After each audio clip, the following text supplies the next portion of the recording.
धाराशिव नगरपालिका सार्वत्रिक निवडणूक 2025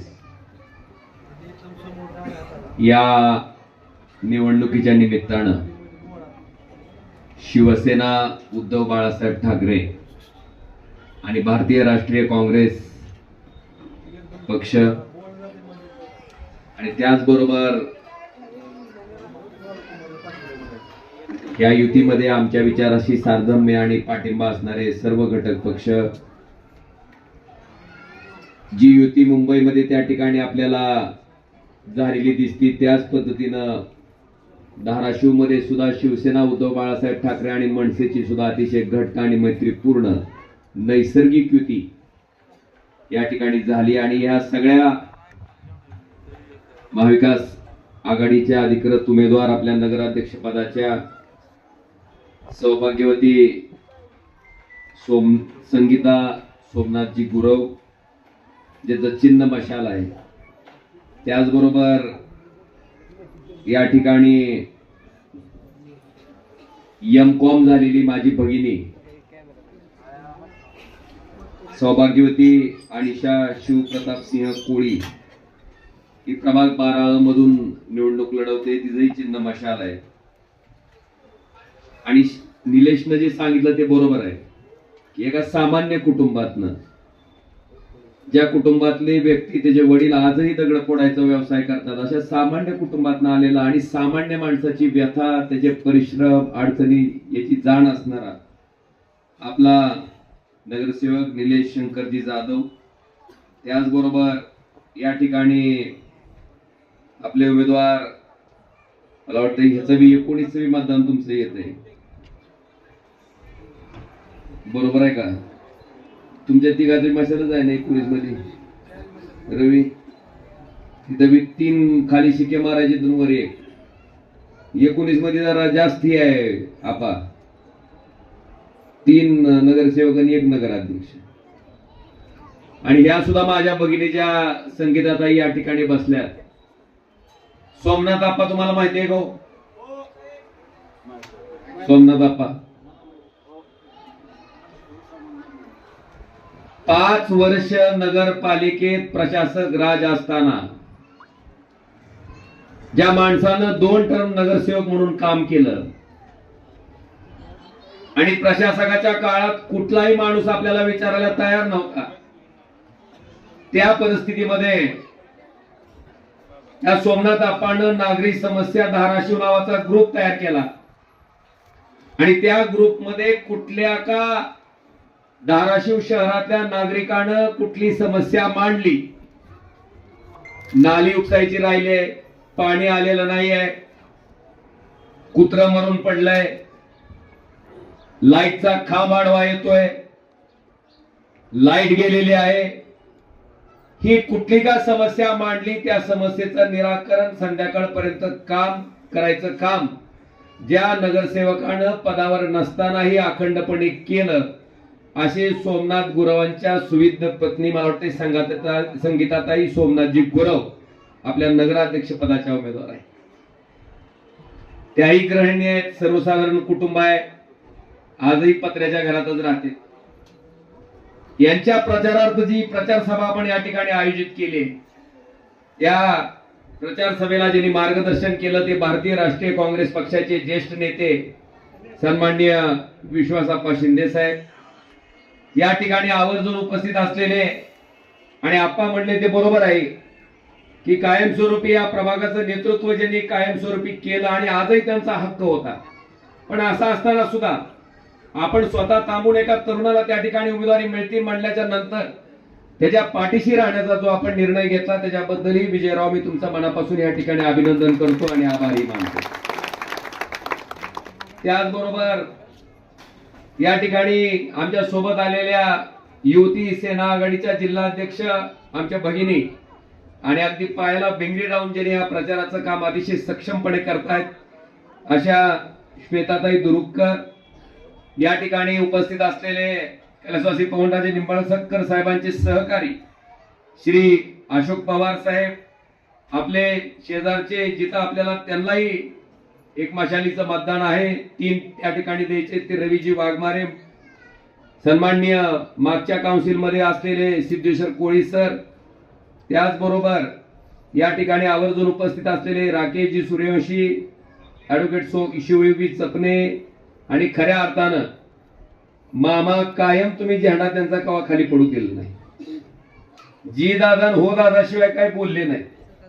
हिथून उभारा म्हणले ती गडी तिथं जाऊन उभारला, तिकडे जाऊन उभार म्हणले ती गडी तिकडे जाऊन उभारला. मला वाटतं खऱ्या अर्थानं नगराध्यक्ष पदाला संधी द्यायची जर सगळ्यात मोठी शक्यता आणि आपण जर पात्रता बघितली तर मामा तुमची होती, पण तुम्हाला त्या ठिकाणी डावलण्यात आलं आणि गणपतीच्या मिरवणुकीत नाचणाऱ्याला कसं नाचतंय म्हणून, कसं वाकडं लावतंय म्हणून पोराडगीनं मला वाटतं आता मल्लू पाटलाचं राज आलंय बहुतेक पुढे, ज्यांना डावललं असे संभाजी मामा सलगरजी, सन्माननीय राजजी निकम, महेशजी उपासे, जीवनजी जाधव, राजू मुद्दे, गफूरबाई, सतीशजी लोंढे, क्षीरसागर सर, आपले शेजारचे तांबोळी साहेब, गौसबाई तांबोळी, त्याचबरोबर विकासजी चौगुले. विकासजी चौगुले कुठं आहेत? लय जोरात भाषण केलं गाड्यांना. व्यासपीठावरचे सगळे मान्यवर, आदरणीय व्यासपीठ. आणि मला खरं वाटत होतं, म्हणलं दुपारच्या उन्हाच्या कारात ह्यांनी कशाला सभा ठेवली, कोण यायचंय जरा बघा इथं कसे. मला सांग, तुझे वडील जरी दगड फोडत असतील तरी तू केलेल्या कामाची पावती मला वाटते पुढे असलेल्या जनसमुदायामधनं त्या ठिकाणी सगळ्यांना लक्षात येते. आज कोण बी कुणाच्या मागे हिंड नाही. आता आमदार खासदार सुद्धा जसं ग्रामपंचायतचे सदस्य फुटावे तशी फुटायला लागली. आज लागली सुरत मार्गे गुवाहाटीला पळायला. मला वाटतं अशा राजकारणाचं विचित्र चित्र असताना एक दगडफोडीचं काम करणारा तुमच्यातलाच युवक, तुमच्या समस्या जाणणारा युवक, त्याच्या प्रचारासाठी आपण या ठिकाणी एवढ्या मोठ्या संख्येने उपस्थित राहिलात, त्याबद्दल तुमच्या पुढच्या सगळ्या जनसमुदायाचं, माझ्या माता भगिनीचं सुद्धा मी मनापासून या ठिकाणी आभार व्यक्त करतो. बांधवानो, आता निवडणूक खऱ्या अर्थानं नगरपालिकेची आहे. नगरपालिकेची निवडणूक त्या ठिकाणी लागल्याच्या नंतर आपल्या सगळ्याला माहिती आहे, मागच्या 4 ते 5 वर्षापासून धाराशिव नगरपालिकेमध्ये प्रशासकाचं राज्य आहे. प्रशासकाचं राज्य म्हणजे शासनाचे अधिकारी त्या ठिकाणी नगराध्यक्ष पदाचा कारभार सगळा सांभाळते आणि शासनाचे अधिकारी नगराध्यक्ष पदाचा कारभार सांभाळत असल्यामुळं जी महाराष्ट्रात सत्तेत पक्ष आहे त्या सत्तेतल्या पक्षाच्या सल्ल्यानं ही सगळी मंडळी त्या ठिकाणी कामकाज करते. आपल्या सगळ्याला सांगायचंय की सत्ताधारी मंडळीची गंमत काय चालली माहिती आहे का? जसं ही सरकार आलं तसं जिल्हा नियोजन समितीच्या किती कोटीचं होतं? 300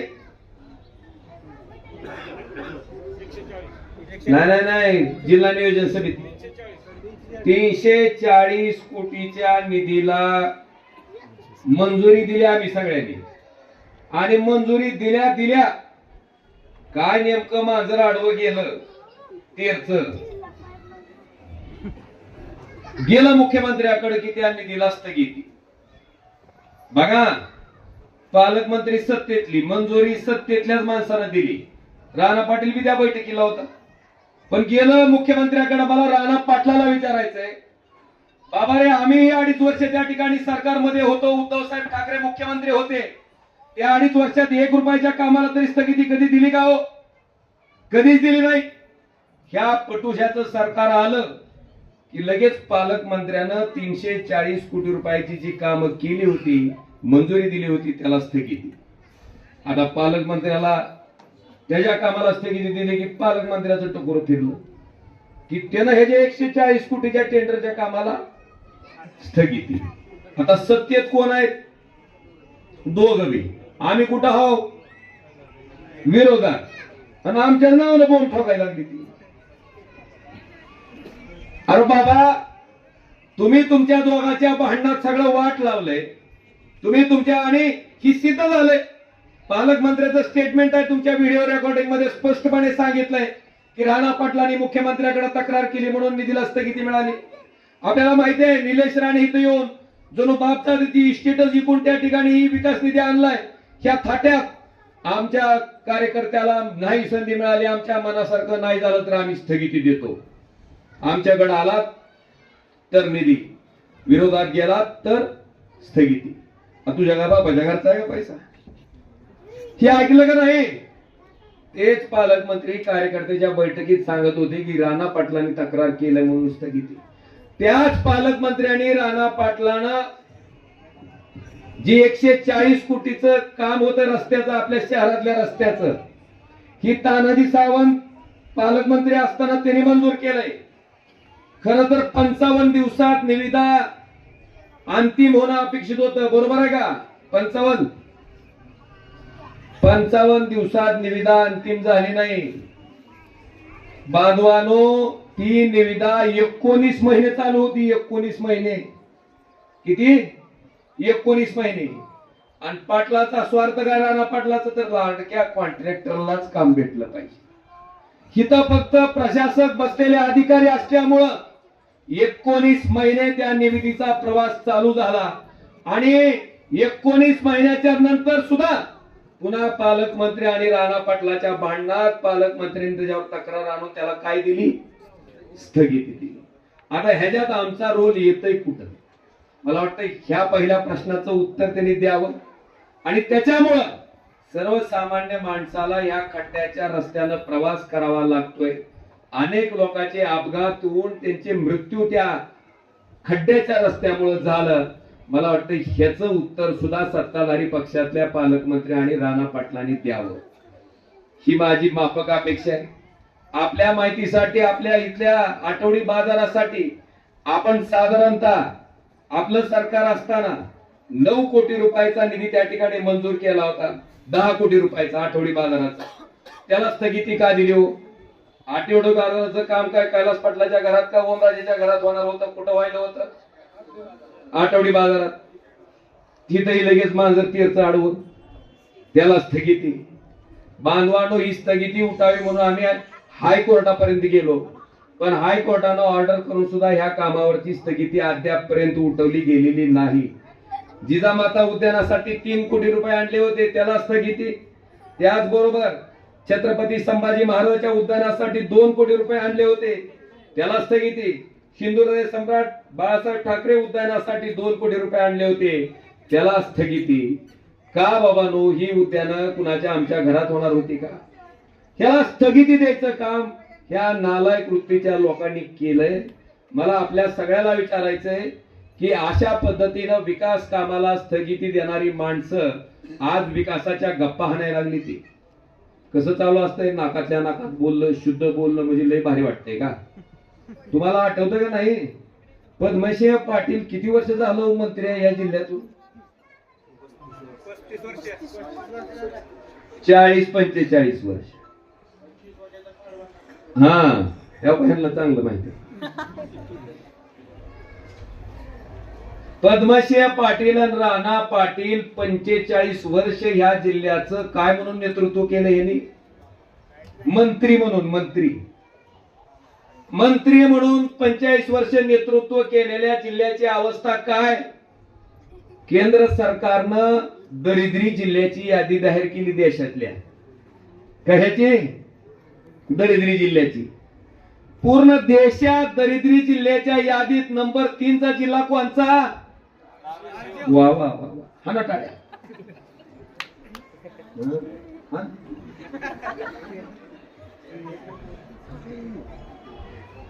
आणि त्या जिल्ह्याचा खासदार 2009 ला जेव्हा निवडणूक लढवली डॉक्टर पाटलानं, तेव्हा तुमची संपत्ती जाहीर करावी लागते, ऍफिडेव्हिट द्यावं लागतंय, किती किती आहे माल माझ्याकडे, ती जाहीर केला तर मंत्री म्हणून काम करणाऱ्या 45 वर्षाच्या पद्मसिंह पाटलाची संपत्ती केवढी? तर देशात क्रमांक 3 च्या श्रीमंत खासदाराच्या यादीत पद्मसिंह पाटील मंत्री राहिला कितव्या नंबरला? म्हणजे जिल्हा 45 वर्ष मंत्री राहून दरिद्री जिल्ह्याच्या यादीत नंबर 3 लाख आणि जी मंत्री राहिला ती गबरू श्रीमंत खासदाराच्या यादीत 3 लाख. मग विकास कोणाचा झाला हो? आणि ती येऊन आज गप्पा आणते. 45 वर्ष बांधवानो तुम्ही म्हणता पालकमंत्री उमरग्याला म्हणतंय दोघांच्या भांडणात विकास राहिला तर हित आल्यावर एकाला पाठिंबा देते. कुठं मग काय 2 तासातच निर्णय बदलला का? ही त्यांची अवस्था. आता बिचारी जे शिवसेनेकडून खालून लढवलेले उमेदवार आहेत त्या बिचारीने कुलकड पळायचो कोणत्या बिळात जायचं त्या बिचारीने हुडकाय लागली ती बीड. खरंच आमच्याकडनं सुद्धा उमेदवारी देत असताना आमच्या काही कार्यकर्ते 4-4, 5-5 कार्यकर्ते आमचे सक्षम होते. कारण महाविकास आघाडी करायची होती आम्हाला. एका प्रभागामध्ये तर 100% निवडून येणारा नगरसेवक 100% निवडून आला असता. काम केलंय त्या माणसानं. पण महाविकास आघाडी करण्याच्या गोष्टीमुळं त्या आमच्या कार्यकर्त्यांवर सुद्धा त्या ठिकाणी अन्याय झालाय. ही मलाही मान्य आहे. त्याची व्यथा त्याचं दुःख मी जाणतो. 5 वर्षे राबवून इमानदारीनं काम करून आई टायमाला नाही उमेदवारी मिळाली की त्याचं दुःख हे फार मोठं असतंय. पण बांधवांनो मला आपल्या सगळ्या त्या कार्यकर्त्याला सुद्धा विनंती करायची की थोडी आमची अडचण समजून घ्या. जाणीवपूर्वक तुम्हाला टाळलं गेलेलं नाही. आज तुमच्या सगळ्याच्या साथीची गरज त्या ठिकाणी आपल्याला आहे याचा विचार सुद्धा तुम्ही सगळेजण करा. ही पहिला मुद्दा.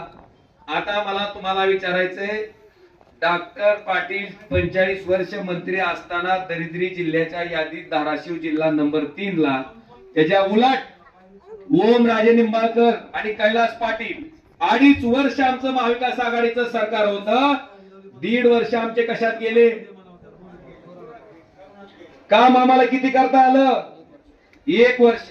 त्या 1 वर्षात या जिल्ह्याचं शासकीय वैद्यकीय महाविद्यालय धाराशिवला मंजूर करून घ्यायचं काम आदरणीय पक्षप्रमुख उद्धवजी ठाकरे साहेब आणि काँग्रेस पक्षाचे ज्येष्ठ नेते अमित भैया देशमुख साहेब जे वैद्यकीय शिक्षण मंत्री होते त्यांच्या माध्यमातून आपण केलं. आणि आता या वर्षी डॉक्टर झालेली लेकरं त्या कॉलेजमधनं बाहेर पडतात. बांधवानो पद्मसिंह पाटील मंत्री असताना सुद्धा एक कॉलेज मंजूर झालं. आम्ही कॉलेज कुठं केलं हो? धाराशिवला. कुणाच्या मालकीचं केलं? शासनाच्या. त्यांनी पण एक मेडिकल कॉलेज केलंय. कुठं केलं? नेरूळ मुंबई. का हो? त्यांना वाटलं आपल्या इथली तुम्ही सगळी श्रीमंत जनता हो, मुंबईपेक्षा पुढे हो तुम्ही. तुम्हाला हृदयाचा त्रास झाला मेंदूची शस्त्रक्रिया करायची पाळी आली तर तुम्ही बंडलं फेकून आणता डॉक्टरला. आणता का नाही? तुम्हाला जमीन विकायची गरज? खरी गरज कुणाला आहे? मुंबईतल्या माणसाला आहे. गरीब आहे ना मुंबईतला माणूस. त्याच्यासाठी ह्या मतदारसंघाचं नेतृत्व करणाऱ्या माणसानं कॉलेज कुठं चालू केलं? नेरूळला मुंबईला. आणि बांधवानो ती सुद्धा स्वतःच्या मालकीचं हाणलेल्या ट्रस्टवर हाणलेलं कॉलेज चालू कुठं केलं? मुंबईला नेरूळला. तुम्हाला वाटेल कॉलेजचं काय महत्व आहे. आज हृदयावरची शस्त्रक्रिया असेल ज्याला 4 लाख 5 लाख रुपये खर्च येते, मेंदूवरची शस्त्रक्रिया असेल 8-10 लाख रुपये खर्च येते. आपल्या इथल्या शासकीय वैद्यकीय महाविद्यालयात 1 पैसाही गरीब माणसाचा खर्च न होता त्याच्यावर उपचार केले जाते. हा फरक ही महत्वाचा त्याचा फायदा आपल्या ह्या जिल्ह्याच्या लोकांना आहे. हे चालू कुठं केलंय? नेरूळ मुंबई. तिथं सुद्धा माझं जाहीर आव्हान आहे. ही समाजकारणाचं सांगतेत ना पाटील कुटुंब. एक तरी लेकरू दाखवावं गरीबाचं. एक MBBS चं ऍडमिशन करायला 1.5 कोटी ते 2 कोटी डोनेशन आहे. किती? 1.5 ते 2 कोटी रुपये. लिहायचं म्हणलं तर अवघड आहे आपलं. एका MBBS च्या ऍडमिशन साठी एक पोरग दाखवावं डॉक्टर पाटील आणि राणा पाटलांना की ज्याचा 1 पैसाही न घेता त्यांनी त्याला डॉक्टर बनवलंय. तुम्हाला सांगतो हिथच पाठ फुटते ते. एक सुद्धा नाही, एकही माणूस नाही. बांधवानो हा त्यांच्यातला आणि माझ्यातला पहिला फरक. आता मला तुम्हाला विचारायचंय रेल्वेचं खातं कुणाकडे असतंय हो? केंद्र शासन. त्या राणा पाटलाला सांगा हो, त्याला सांगा 14ला मोदी साहेबांनी घोषणा केली, 19 पस्तोरी एक इट तरी ह्या रेल्वे मार्गाची रचली होती का? 19ला ओमराजे खासदार झाल्याच्या नंतर सोलापूर, तुळजापूर, धाराशिव रेल्वे मार्गाचं काम चालू झालं. मला सांगा, ते काम चालू करण्यासाठी मी परिश्रम घेतली आणि त्याचं नारळाचं पोतच भरलंय रानापाशी. सोबत संघटच घेऊन येतंय, दिसलं काम की हाणणार, दिसलं काम की हाणणार. त्याला सांगा बाबा, ही केंद्राचा आहे, खासदार ओमराजे आहे, त्यानं केलेल्या कामाचं श्रेय तर त्याला दे. बांधवानो, हे 2 प्रमुख काम मी केली आणि जे केलंय ते सांगितलंय. मला सारखं सदानकाला उठून नारळ फोडायची सवय अजिबात नाही. ती पहिलं. आता मला काल कळालं की ती कुठल्या तरी गावची पाटील आहे. आपा त्याने काल सांगितलंय मी गावचा पाटील आहे म्हणले. ती दत्तक गेलेले आहे, तुम्हाला माहित नसतील तर सांगतो. दत्तक गेलेले, त्यांना माहित नसेल तर सांगतो. आणि ती दत्तक गेल्यावर आमच्या राजनिंबाळकर कुटुंबाची अर्धी इस्टेट आमच्या पुंजोबाने त्यांना तिथं दत्तक पदावर बसवायला खर्चिलेली आहे. त्यांना माहित नसेल तर अजून सांगतो. कुठल्या तेरगावच्या पाटलाला ती काय म्हणते, मी तेरचा पाटील आहे म्हणून 7 कोटीची गाडीत फिरतो. मला आप्पा विचारायचंय, अनेक पाटील आहेत आपल्या धाराशिव जिल्ह्यात, अनेक पाटील आहेत जी बिचारे काबाड कष्ट करतात, शेती करतात, द्राक्षाच्या बागाचं पीक घेतात, अनेक व्यवसाय करतात. एक तरी पाटील आपला दुसरा 7 कोटीच्या गाडीतून फिरतोय का? फिरतोय का?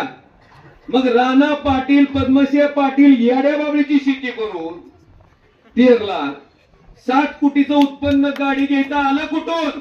याचं उत्तर आधी राणा पाटील द्या. तुम्ही अक्षरशः 45 वर्ष या बाप लेकांनी हा जिल्हा अक्षरशः लुटून खाल्ला आणि हा लुटून खाल्लेला निधी, त्या निधीचा माज त्या ठिकाणी 7-7 कोटीच्या गाड्यातनं फिरताना दाखवता. तुम्ही ती माज आम्हाला दाखवायचं काही एक कारण नाही, ही मला त्यांना स्पष्टपणे सांगायचं. कारण जर शेती करून, द्राक्षाच्या बागा करून, कष्ट करून बाकीच्या कुठल्या पाटलाला त्या ठिकाणी 7 कोटीची गाडी घेणं झालं नाही, पण ह्या पटुशाना मात्र 7 कोटीची गाडी घेऊन येत आणि आपल्या पुढे त्याचं भूषण सांगतं. जीवाला लाज तर वाटली पाहिजे. आणि तुम्हाला तीच सांगतो, आमच्यावर टक्केवारीचे आरोप करणारी लोक, मला सांगा, ज्या वेळेस शिवसेना फुटली, एका फुटलेल्या आमदाराला, खासदाराला 100 कोटी रुपये द्यायची ऑफर होती, मंत्रिमंडळात मंत्री करायची ऑफर होती. बांधवानो, त्या 100 कोटीवर लात मारून थांबणारे मी आणि आमदार कैलास पाटील आहेत. मला वाटत नाही कुठल्याही कामातून 100 कोटी रुपये टक्केवारी मिळेल. त्याला लात मारलेली आम्ही. त्यामुळे आमचं प्रामाणिकपण आम्ही तिथं सिद्ध केलंय. त्याच्यासाठी आम्हाला कुणाच्या सर्टिफिकेटची गरज नाही. त्याला लात मारून ज्या उद्धव साहेबांनी आम्हाला सहकार्य केलं, उमेदवारी दिली, त्यांच्याशी आम्ही बेमानी गद्दारी केली नाही. त्याच्या उलट राणा पाटील, डॉक्टर पाटील 45 वर्ष हाणलेलं निब्बर गबाळ वाचविण्यासाठी एका रात्रीत तुम्ही भारतीय जनता पार्टीच्या वॉशिंग मशीन मध्ये जाऊन धुवून स्वच्छ झाला. कमळाबाई कमळाबाई कमळाबाई करी झालं का नाही? आणि कमळाबाईकडे का गेले? अरे 40-45 वर्षाच्या पवार साहेबांनी तुम्हाला मंत्री केलं. त्या पवार साहेबाला एका रात्रीत सोडून कुठे गेला तुम्ही? कमळाबाईकडे. आणि नाव काय दिलं? विकास करायचा. बांधवानो, आमचं जर काळ बेरा असतं, आम्ही जर अशी काळी संपत्ती जमा केली असती तर आम्ही सुद्धा कमळाबाईच्या वॉशिंग मशीन मध्ये शुद्धीकरण व्हायला पालत पडलो असतो.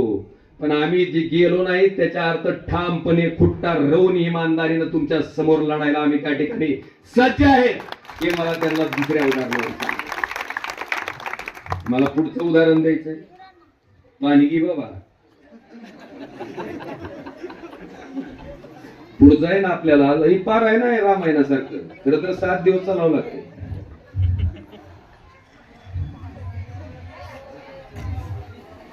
आता पुढचा मुद्दा मी फरक सांगायलोय त्यांच्यात आणि आमच्यातला. त्यांच्यातल्या आमच्यातला फरक सांगायलोय. खासदारकीची निवडणूक लागली, कोण लढवतंय? आणि कोण लढवतंय? कोण? अर्चनाताई पाटील. कुठल्या चिन्हाकडून? घड्याळाकडून. आता मला प्रश्न पडलाय की एक त्यांचं मुलुमनीत होतं, माझ्या हृदयात बाण आहे, रक्तात कमळ आहे, वय किडनीत घड्याळ आहे. आता घड्याळ वेगळं लढायले इथं आणि कमळ वेगळं लढायले. मग आता जनताही घड्याळाचा आणि रानाचा कमळाचा प्रचार करायला ती का? त्याला विचारत नाही. खासदारकी लढवायची असेल तर कोण लढतंय? राणा पाटलांच्या सौभाग्यवती म्हणजे राणा पाटलांच्या बायको. आमदारकी लागली की कोण लढतंय? राणा पाटील. आणि आता मला कळालं जिल्हा परिषदचं सदस्य अध्यक्षपद ओपनला सुटलं की लगेच राणा पाटलाच्या कोण? बायको. आता सगळे अक्कल काही एकट्या घालाच आहे काय? बाकीची सगळी सत्रींची उचल घ्या. कुणालाच अक्कल नाही विकासाचं, कुणालाच काही कळत नाही. एका बाजूला सगळी घराणेशाही, मी नसल माझं पोरग नसल माझी बायको. मी आज खंबीरपणे सांगतो, ओमराजे निंबाळकर ज्या मतदारसंघातनं आमदार होता, तुमच्या सगळ्याच्या आशीर्वादानं आमदाराचा खासदार झाला. जिथून ओमराजे आमदार होता तिथून ओमराजेची बायको आमदार झाली नाही, ओमराजेचा भाऊ आमदार झाला नाही, ओमराजेची आई आमदार झाली नाही.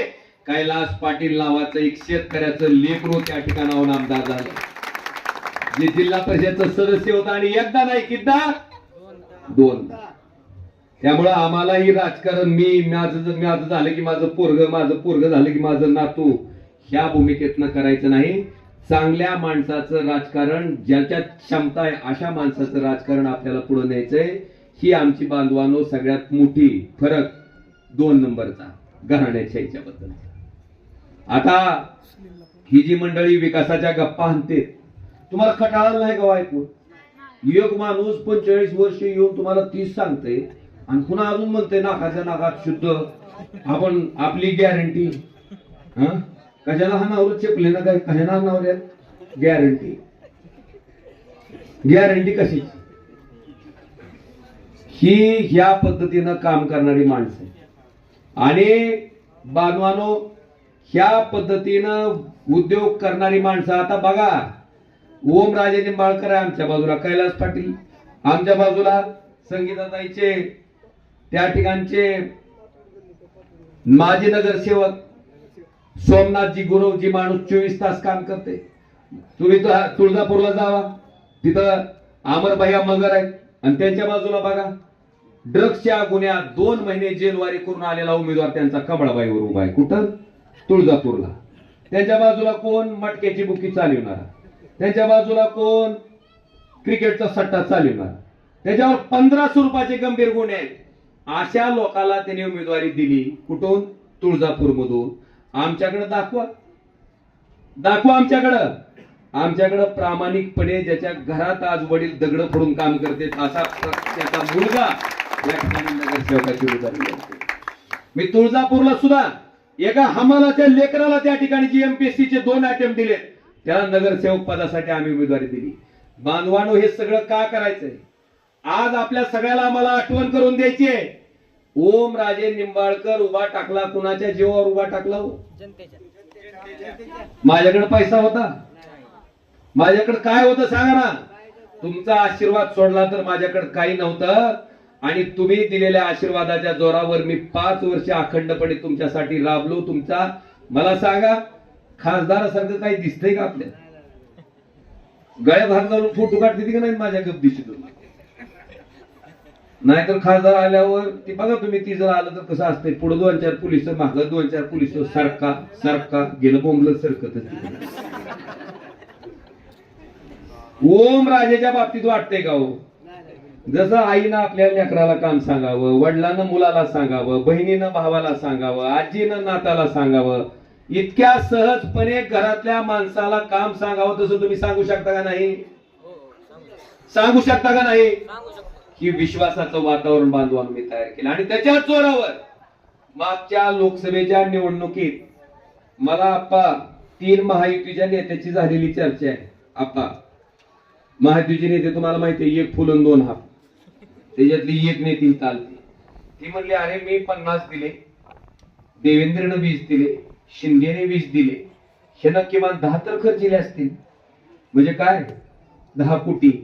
म्हणले 100 कोटी खर्चून याची बायको 3,30,000 पडली. म्हणले काय नेमकी भानगड आहे?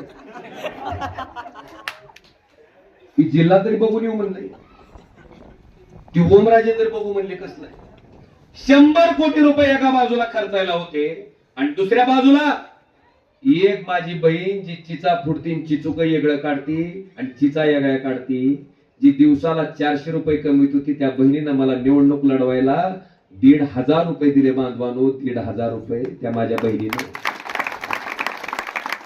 मिस्त्रीच्या हाताखाली बिगारी काम करणारा माणूस ज्याला 700 रुपये पगार असते, त्या बिचारानं कष्टाचे 1,500 रुपये या ओमराजेला दिले. एका बाजूला 100 कोटी रुपये आणि दुसऱ्या बाजूला कष्टाचे 3,000 रुपये होते. ही 3,000 त्या 100 कोटीला ऐकले नाहीत. तुमच्या आशीर्वादानं 3,30,000 मतानं पराभव या सामान्य जनतेनं केला. आज याच भूमिकेतनं मी आपल्या सगळ्याच्या समोर येतोय. आज मी ऐकतोय स्टेटमेंट एकाचे, माझ्या उमेदवाराला काट मारली तर तुमच्या निधीला काट. तुझ्या काय बापाच्या घरचे पैसे. आता मी माझा खासदार निधी दिला, मी का माझी गोरधनवाडीची जमीन विकून दिला का?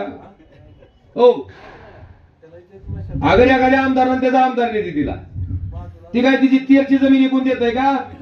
ही आमदार निधी, खासदार निधी, जिल्हा नियोजन समितीचा निधी, केंद्राचा निधी, राज्याचा निधी, ही पैसा कुणाचा आहे?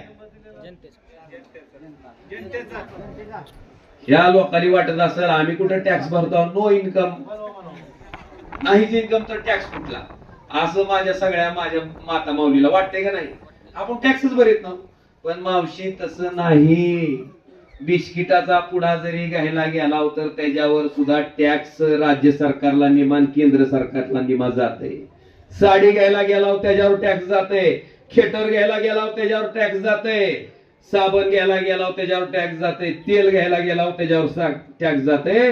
कुठली का वस्तू तुम्ही दुकानातून खरेदी केली की त्याच्यावर तुम्ही प्रत्येक जण किती का गरीब माणूस असना 50% राज्य सरकार आणि 50% केंद्र सरकार तुमच्याकडनं टॅक्स काय करतंय? वसूल करतंय. पैसे कुणाचे आहेत मग? तुमचे. तुमचे पैसे आम्हाला खर्च करायचा अधिकार का आला? तर तुम्ही मतं टाकून आम्हाला कुठं बसवलं? खासदार केलं. तुम्ही मतं टाकून आम्हाला काय केलं? आमदार केलं. आम्ही वरचं सरकार तयार केलं केंद्रातलं, आमदारांनी राज्यातलं सरकार तयार केलं राज्यातलं, आणि त्या सरकारला तुमच्याकडनं टॅक्सच्या रूपानं जमा केलेला पैसा तुमच्याच कामासाठी, तुमच्या रस्त्यासाठी, तुमच्या नालीसाठी, तुमच्या डीपी साठी, तुमच्या सोयीसुविधांसाठी, तुमच्या उद्यानासाठी खर्च करायचा अधिकार आम्हाला आला. तर आम्ही फुकटचं भूषण हाणायचं काही कारण आहे का? पण ही जणू बापजादीची इस्टेट ऐकलेली क्लॅपिस करते ती. आता मला काय ती सवय नाही, मी त्या भानगडीत पडत नाही. ओमराजेचं तुम्ही बघितलं कुठलं उद्घाटन केलेलं कधी? नारळ फोड्या कार्यक्रम. अरे ती माझं कर्तव्य आहे, ती मी केलंच पाहिजे ह्या भावनेतनं करतोय. आणि आज जी लोक सांगतेत की माझ्या उमेदवाराला दिलं तर ठीक, नाही तर काट, बांधवानो हा ओमराजे 3,30,000 मतानं फरकानं बर का. तुम्हाला वाटेल फक्त पडलेली मत आहेत, त्यांच्यामध्ये माझ्यामध्ये 3,30,000 मताचा अंतर आहे. काय एवढ्या मतानं निवडून दिल्यानंतर ही सगळे पत्रकार माझ्याकडे आले, माझी पहिली प्रतिक्रिया घेतली. मला विचारलं काय तुमची भूमिका? म्हणलं ज्यानं मत टाकलंय त्याचा बी मी खासदार आहे, ज्यानं मला मत नाही टाकलं त्याचा सुद्धा मीच खासदार आहे.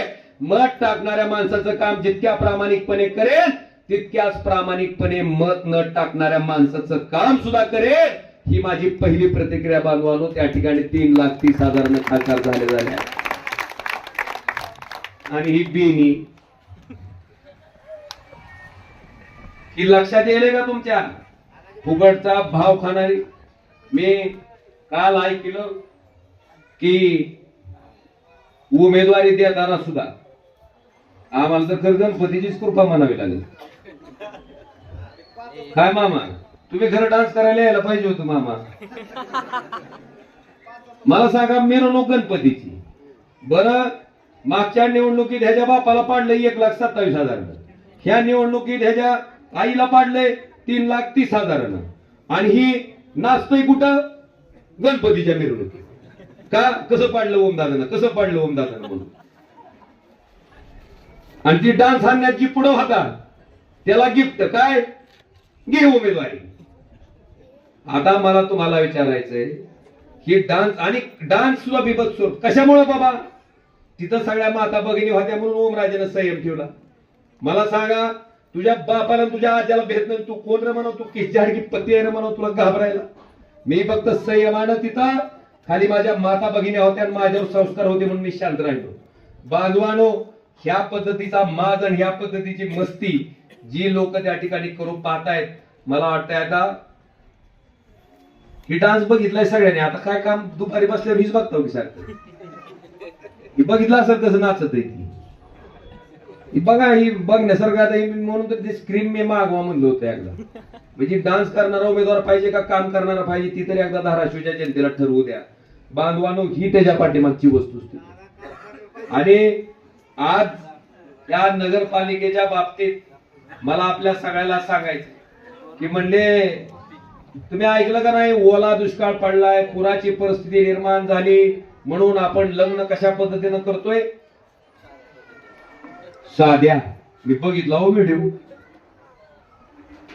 इतकं माणसांना आलाय वागून. आणि मला वाईट कशाचं वाटलं, ही सगळं शहर म्हणजे माझं कुटुंब आहे आणि लग्नात अक्षता टाकायला फक्त VIP ला एंट्री. ही जी नाचलेली आहे त्यांना सुद्धा गेटच्या बाहेर उभा केलं म्हणून मी ऐकलं. तुम्हाला राग येतोय का? तुम्ही त्यांचे कार्यकर्ता हो, मान्य. तुम्हाला तरी वाटतंय का नाही? तुम्हाला तर काय त्याचं खंत वाटते का नाही? सगळी VIP माणसं मध्ये आणि ती बघितलं मी साध्या पद्धतीनं लग्न 50-60 कोटी रुपये तर सहज गेले असतील. साध्या पद्धतीचं लग्न मी बघितलं आम्ही. कशामुळे नाटकं करता? कसं असतंय, चुकीचं वागलेलं किती बी झाकून ठेवायचं म्हणलं तर झाकून राहत नाही, कधी ना कधी ती उघड पडतंय.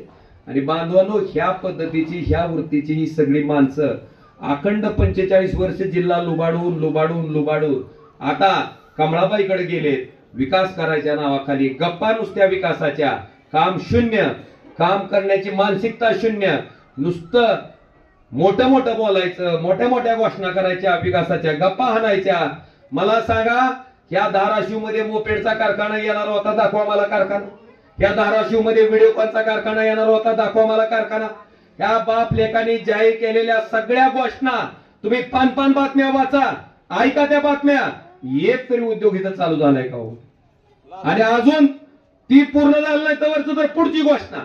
म्हणजे कसं, एखादं पोरग आलं, थांब थांब थांब थांब तुला बिस्किट देतो. त्याला वाटतं काय बाबा बिस्किट देईल? त्याला म्हणायचं नाही नाही, बिस्किट फालतू असतंय, तुला कॅडबरी चॉकलेट देतो. ती म्हणतो आयला कॅडबरीज चॉकलेट मिळते काय की आपल्याला?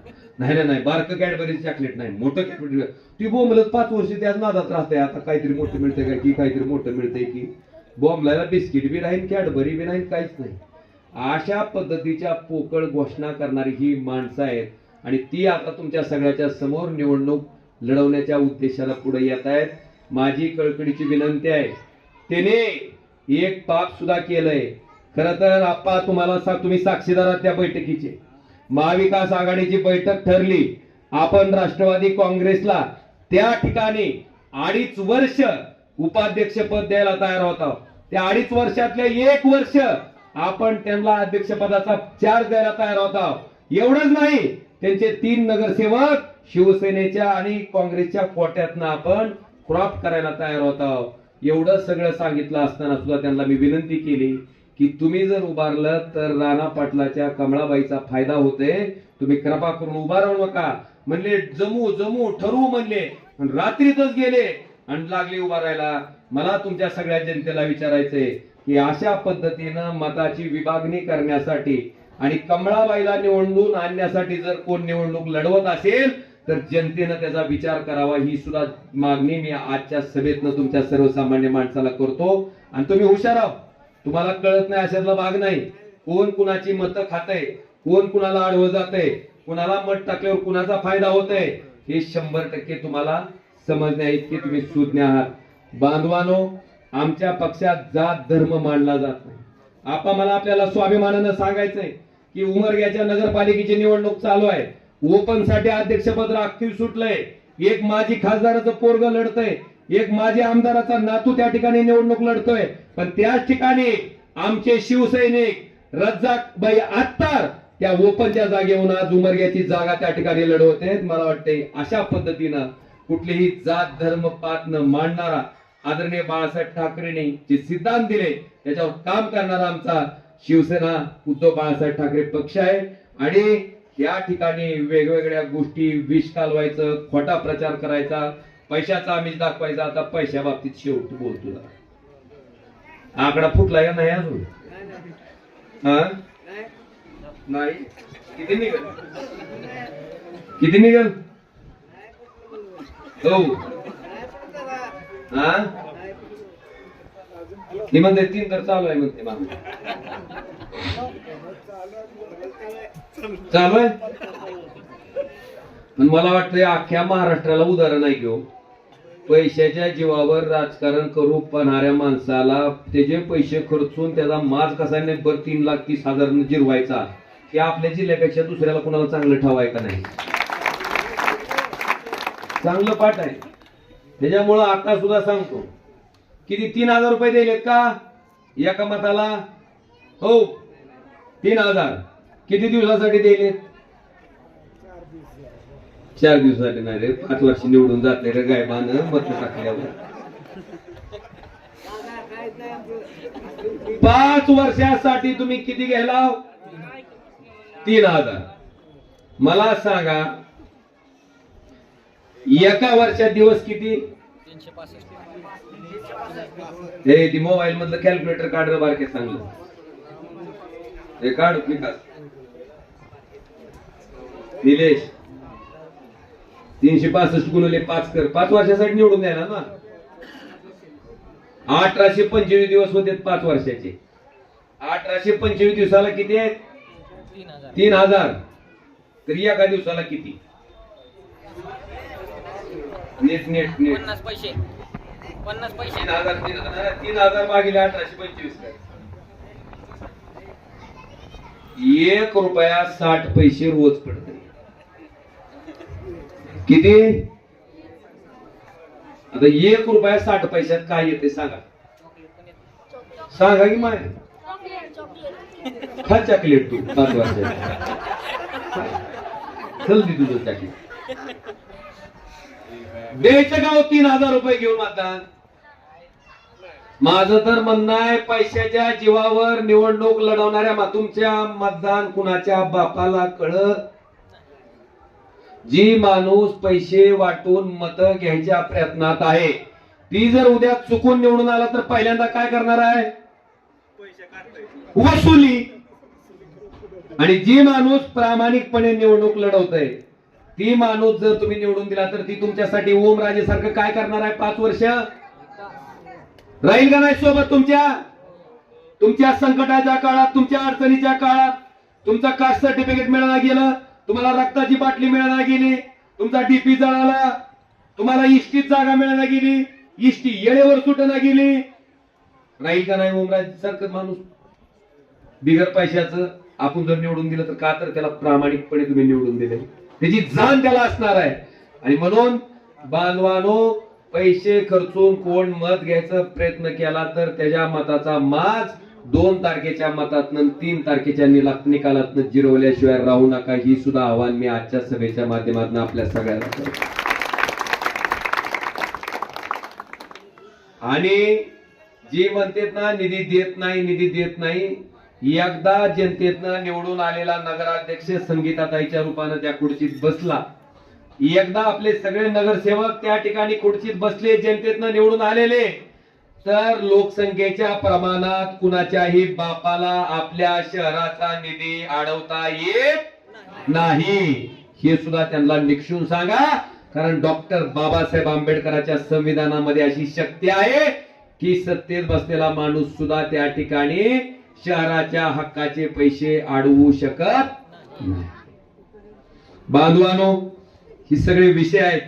पण आपल्या सगळ्याच्या माहितीसाठी आपल्याला इथल्या महिलांसाठी उद्योग पाहिजेत.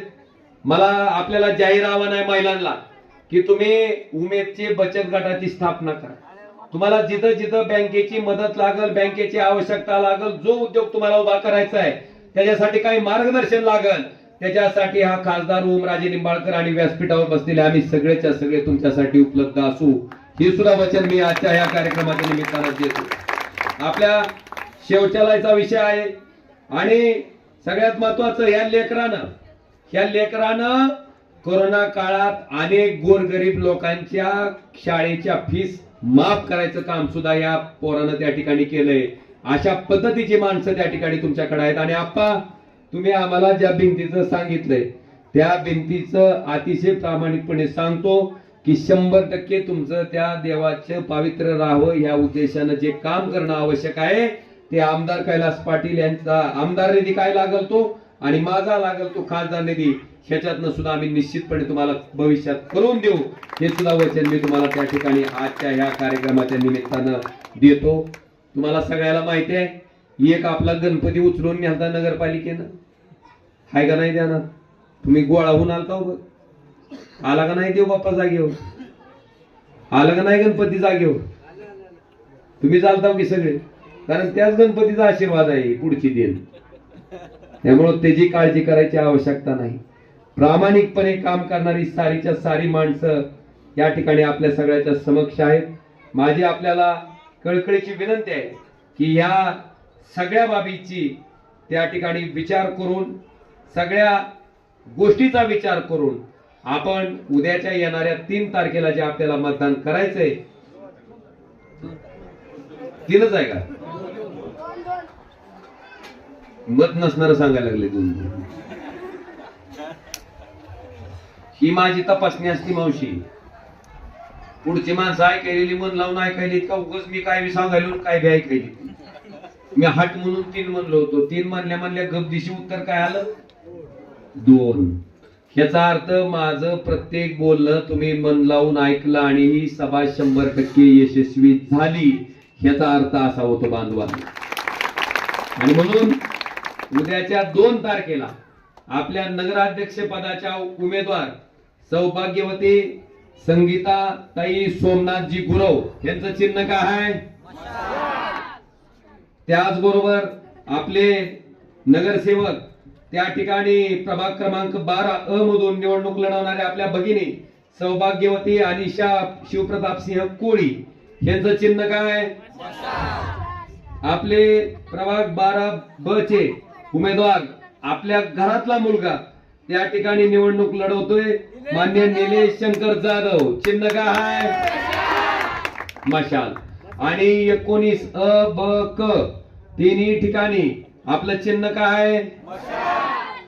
मग वच्च्या रे वच्च्या, वच्च्या रे वच्च्या, ही घोषणा दिली तशीच मनात ठेवा, अजबात सुरू.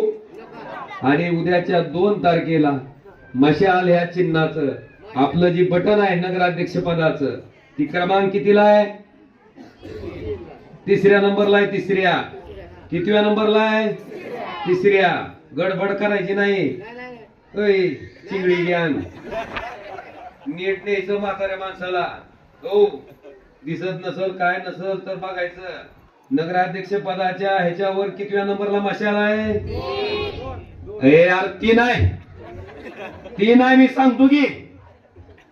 तिथे गेल्यावर 3ला दिसल्यावर घुसकून. मशाल कितव्या नंबरला आहे? 3 नंबरला आहे. 3. आणि 3 नंबरचं चिन्ह बघा. अरे मला माहिती आहे रे बाबांनो, मी खासदार हो. ती निवडणूक आयोगाकडून घोळ झालता, ती दुरुस्त झालाय. त्यामुळे आपली मशाल चिन्ह नगराध्यक्ष पदाचं कितव्या नंबरला आहे? कितव्या नंबरला आहे? कितव्या नंबरला आहे? आणि त्याच्या पुढे काय दिसते? आणि प्रभागात त्या ठिकाणी क्रमांक 1 ला आपल्या कोण आहेत भगिनी? निशाताई शिवप्रतापसिंह कोळी, त्यांचं 1 नंबरला. आणि निलेश शंकर जाधव हे 2ऱ्या मशीनवर 4 नंबरला. म्हणजे 1 नगराध्यक्ष पदाला 3 नंबरचं बटन दाबायचं, परत नगरसेवक पदाला 1 नंबरचं बटन आणि 2ऱ्या नगरसेवक पदाला 4 नंबरचं बटन. तर सगळ्या शहरामध्ये नगराध्यक्ष पदाचं जे मतदान करायचंय, कुठल्या गाव वार्डात जाय